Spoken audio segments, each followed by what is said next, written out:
Hey guys, this is KeyX and welcome to my channel.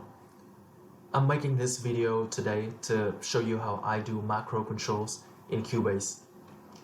This one is for VST instruments only because the process is a little different for VST effects. So if you are still interested, I might have to make another video on that. Okay, so first of all, I'd like to show you how the process looks like after you have everything set up, so that you can see it is quite a quick and easy process. So let's go into Cubase. So here I just have an instance of FM8. It's the default patch. It's only a sine wave. Okay. So now if I want to control the D to E modulation and E to F modulation at the same time, I will load up my macro control multi, set the color. Alright, now macro media, I will pull the MIDI from macro control, arm it, and send it to FM8. Okay, and that's it. That's the only thing that you need to do. Okay, so now here's where the fun begins. Here's our what I call the macro rack. Okay, so you need two of these open at the same time. So I just have to enable MIDI learn in FM8 or in any VST that you want to control. You just have to enable MIDI learn. Alright, MIDI learn. Now first of all, I want to control E to F, right? Assign it to this. Perfect. Now I want to control D to E with this. Perfect. And this is your macro control. This is your macro control. So now, as you can see, as I move this macro control, they're controlling both D to E and E to F. And now, if I don't, at the maximum position, I don't want D to E to go to 100. I only want it to go to 25, for example. So then, I know that 2 is the remote control of D to E. So I just have to dial this back. Very easy, right? 20, yes, okay. So here's how it sounds like now. Perfect. Now if I just key sync this and set this to triangle, this to maybe TX wave, it's gonna sound awesome. Maybe this D to E goes up a little bit more. Yeah, to 30, that looks good. Oh, and the pitch has to go up as well. Maybe 24. Now it's a bit too much. Right? But obviously this is not a sound design tutorial. And I think you get the idea. Here I only show you how to macro control 2 parameters, but you can macro like as many parameters as you want. Usually I don't find myself often needing more than 8 really. So I just set up 16 remote controls here, just in case I need a little bit more. But generally I usually only use 8. Yeah, that's what it looks like. Now, next up I want to explain some core concepts to you guys. So I'd like to take a moment to just explain how this is even possible at the first place, to use Reaktor to macro control another VST instrument. So essentially there are 2 ways of controlling a VST parameters in a DAW. So the first way is you can do so via automation, where you can just enable write and move the parameter that you want to control around. And your Cubase will save that automation information and basically tell the synth to behave like that. Okay, so that is the first way. The second way of controlling a parameter is via MIDI CC. So what are MIDI CCs? They essentially are remote controls that you can assign to your VST parameters. If you have a hardware MIDI controller, you probably know what I'm talking about already, where you can just hit MIDI learn on a VST and twist the knob on your hardware MIDI controller, and that knob will become a remote control for the VST. So every time you twist the knob, the parameter that you assign to the knob will move accordingly. So very conveniently, the Reaktor blocks base that we have right here, they output MIDI CCs. So that is great because then you can use Reaktor as a virtual MIDI controller that you can use to control other VST instruments.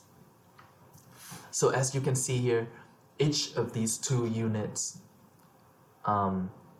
they act as a mini MIDI controller. For example, this knob right here, it is tied to CV1, which is controlling CC16. So this E to F modulation is essentially being remote controlled by CC16, which is this knob right here in our virtual MIDI controller. And similarly, this D to E modulation is being controlled by CC17 because we MIDI learned it earlier, and CC17 is being controlled by this knob right here. Okay, and yeah, so that is why you can use Reaktor to control other VST instruments, because it is acting as a virtual MIDI controller. Next up, I'm going to show you how to actually set up this macro rack. So if you haven't had Reaktor or you haven't had the Blockspace extension, you have to go to Native Instruments official website and download these guys. They are completely free, so you don't have to worry about that. You need to download the Reaktor 6 player and the Blockspace extension. Okay, so inside Cubase, Reaktor looks like this, and when you hit new rack, this is what you should see. Okay, and we actually don't need this util level stereo. We don't need this util clock, at least for now. Note-in, don't need that either. Okay, and actually we don't need any of these, but the audio in and out, we cannot delete them, so I'm just gonna leave them there. Here in this folder is where you can find all of your components, all of the blocks components, and for our application we need to go to util and get some macro knobs and the util MIDI out. So our first step is to build a virtual MIDI controller, as we have talked about before. So out 1 goes to CV1, out 2 goes to CV2, out 3 goes to CV3, and out 4 to CV4. These knobs right now, they are controlling the according MIDI CC, right? So CV1 will correspond to CC to the first CC value here, and CC2 correspond to this, 3 this, and 4 this, okay? So right now, this knob is controlling CC1, and as you can see, the light is being lit up here. So that's your visual cue. And typically I like to start with CC16 just to avoid any default CC mapping that the VST has. Generally they only use CC7 for volume, but I like to start at 16 just to be safe. Okay, so 17.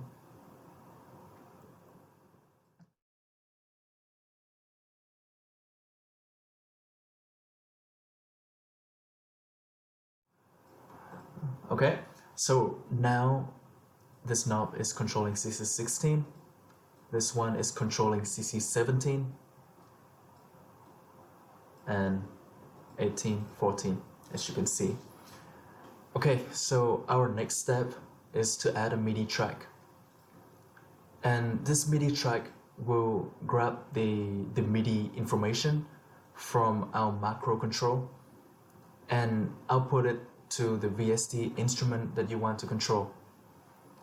So just for clarity, let's put all of these in a folder. Okay, and color these two gray. I always like to control my to color my macro controls gray.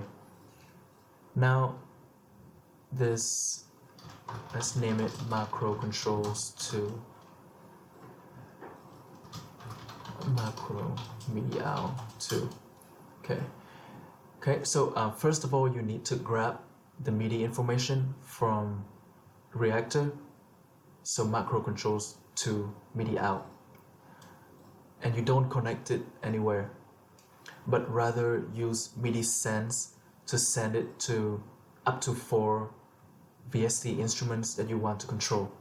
So for this example, let's use Reaktor. Okay, so please remember to arm the MIDI out, because otherwise this will not work. Okay, send it to Reaktor, and your job here is done. So if we have set it up correctly, which I hope I did, then you should be able to just go learn CC, twist this knob, and it should move. Yes, perfect. Okay, let's grab the MIDI here, mute this, and probably have to move it up a little bit.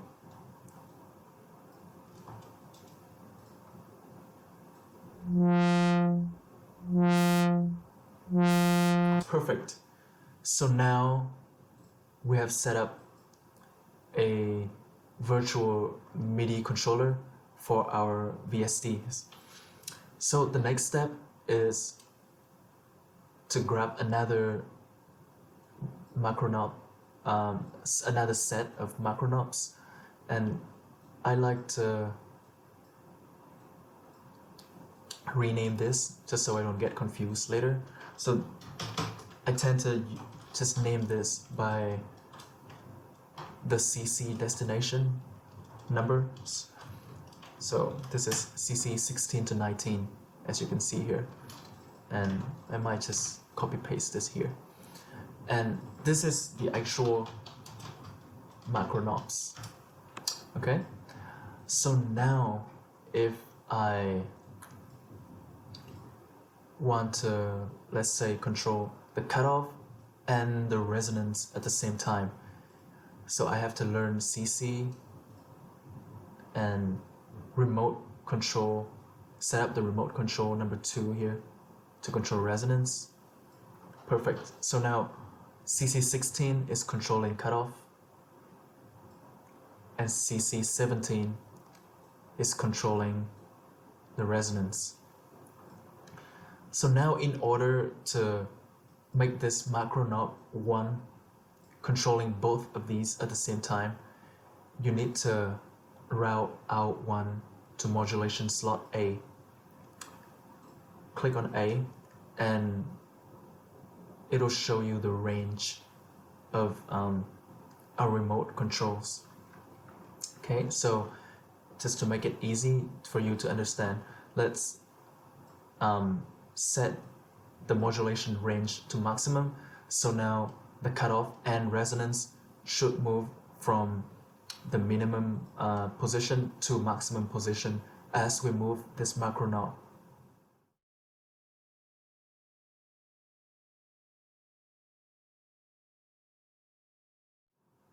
Okay, that is perfect. So now we don't want this resonance to go to the maximum value. We just need to dial it back like this. And we have successfully set up a macro of that controls both our cutoff and resonance at the same time. So now if you want to automate this, instead of controlling those two separately, you can just automate this knob right here. And as you can see,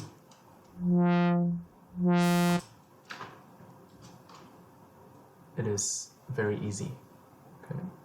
And so if you want to be a bit more precise, you can draw everything in instead of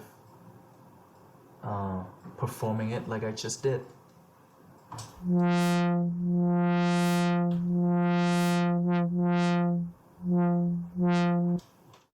Now, the more parameters that you want to control, the more useful this method becomes.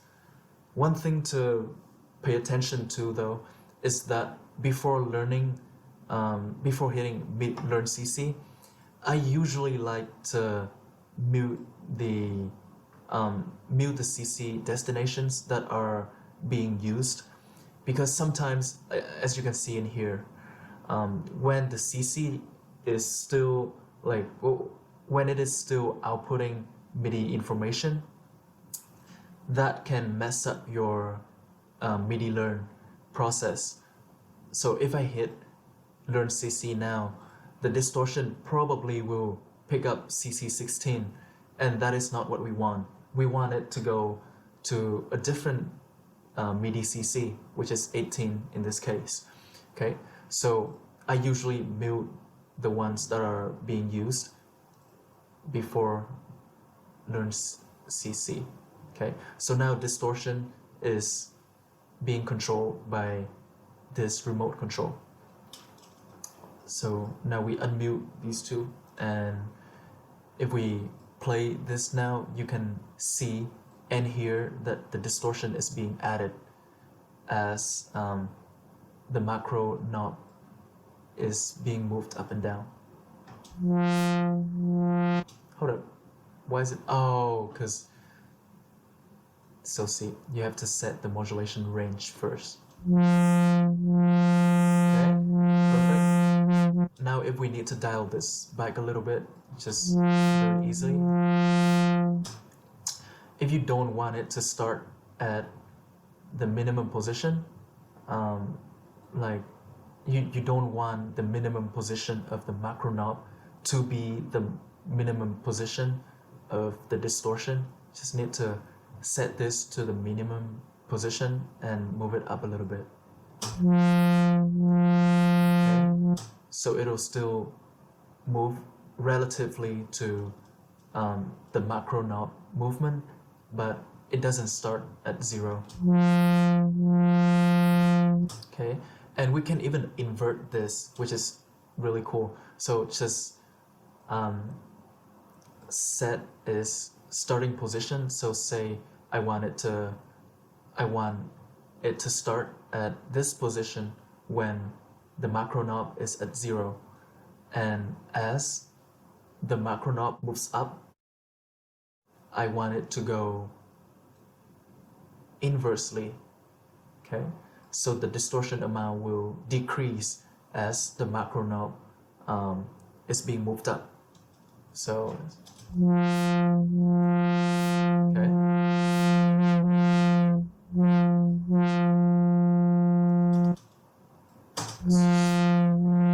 As you can see, that is super easy.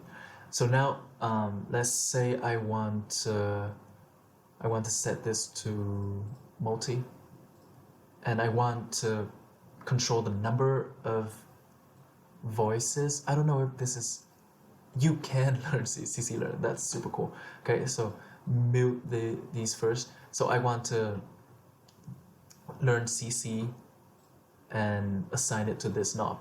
Okay, hold up. So now the number of voices is being controlled by this remote control here.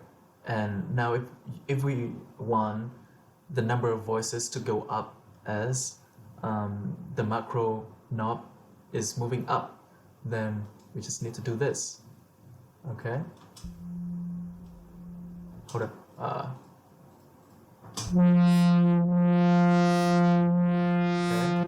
I think that is super sweet. Freeform random phase and detune up a little bit. Very, very useful in doing sound design. Now, as you can see, we have run out of remote control knobs, I guess. So we just need to build another set of MIDI controller. So macro knobs. Okay, so just this here. Okay, so this ends at 19, so we will start this at 20, 21, 22. And it's kind of tricky to dial this to its exact value. So you would want to save this as a preset after you set it up.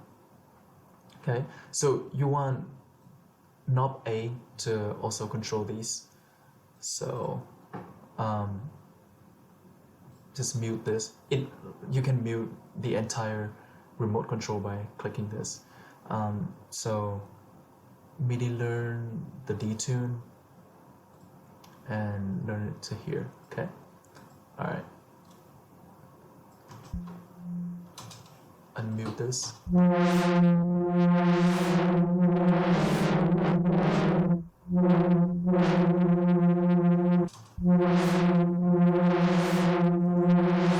Why is it not looping? Oh, it is, but we don't have any automation here.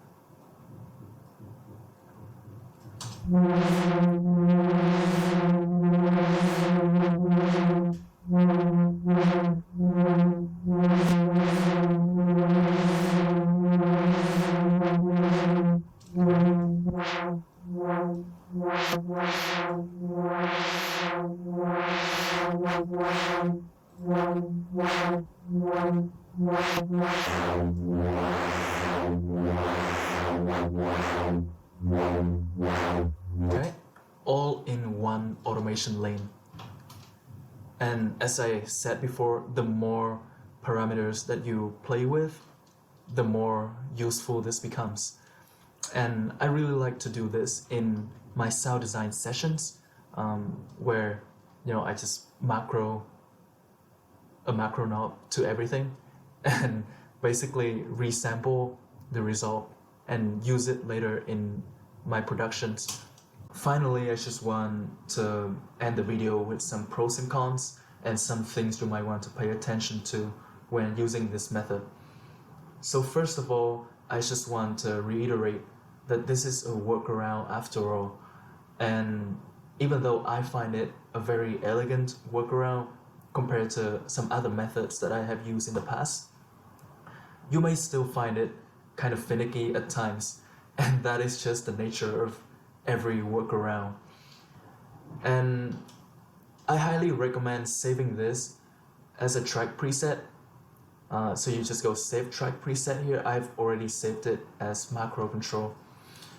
So every time you need to use it, you can just call it up from the multi folder. It'll load up both the macro controls and the MIDI out. So at least that makes it a little more convenient for me.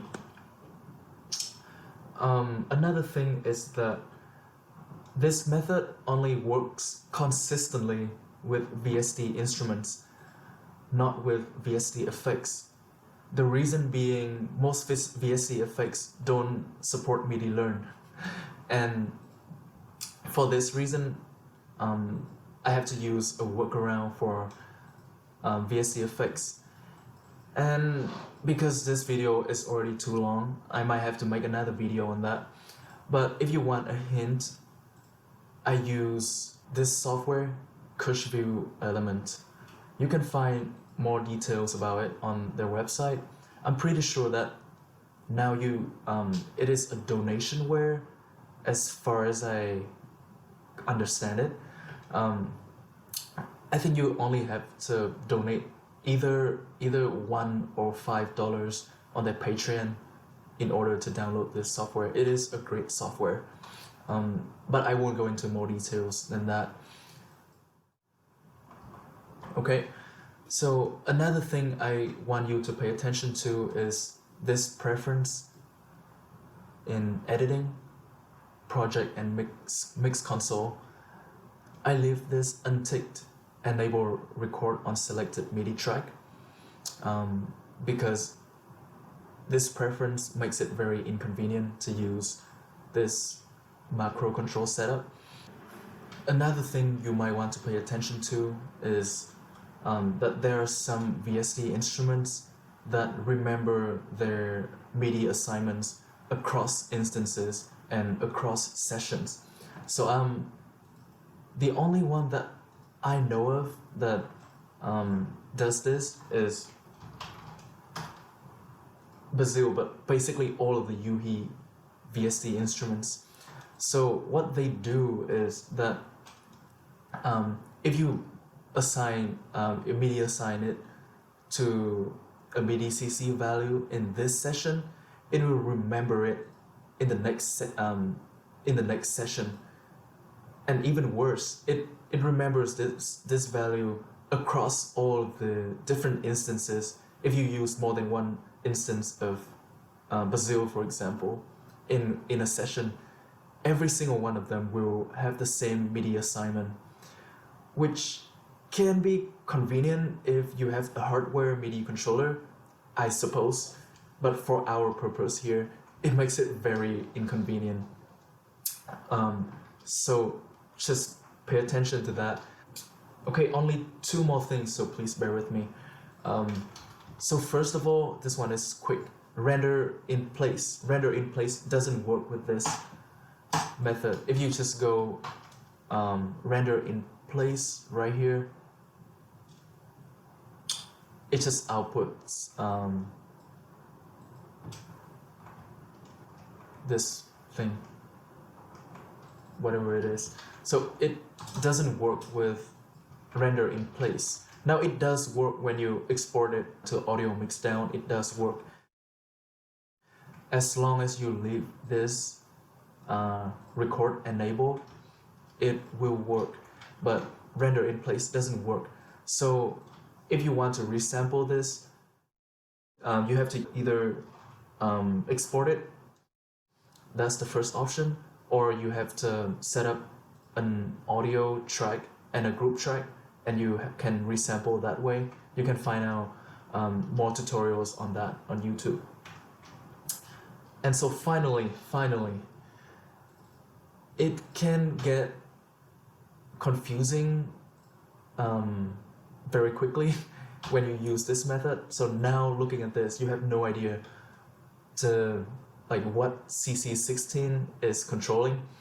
So I highly recommend taking notes of this either in the notepad here. So you can say CC16 filter cutoff, or just cutoff, So you can say that, or another way of doing it is there's this cool VST by Melda called M Notepad. So essentially you can do the same thing here. You can just say CC16 cut off, right? And CC17 res, right? So it is just a way of keeping track of things, so it doesn't go out of hands when you have like a bazillion of assignments. Alright guys, so that was it. Thank you so much for watching the tutorial till the end. I know that was quite a long video, but I really don't know how else I could make it shorter and still convey all of the information I wanted to. And if there's anything I didn't make clear in the video, please feel free to leave a question in the comment and I will try to answer them when I have time. Also, this video has taken me quite a lot of time to put together, so I would really appreciate it if you guys could support by dropping a like, subscribing to my channel, or checking out my music. They're all available on this channel as well as all other major streaming platforms. You can also find them on Bandcamp, where you can pay what you want to get the release. So it would be really cool if you guys could support me on Bandcamp as well. But just checking them out means a lot to me already, so thank you guys for that. Other than that, I hope you guys learned something, and I see you in the next video.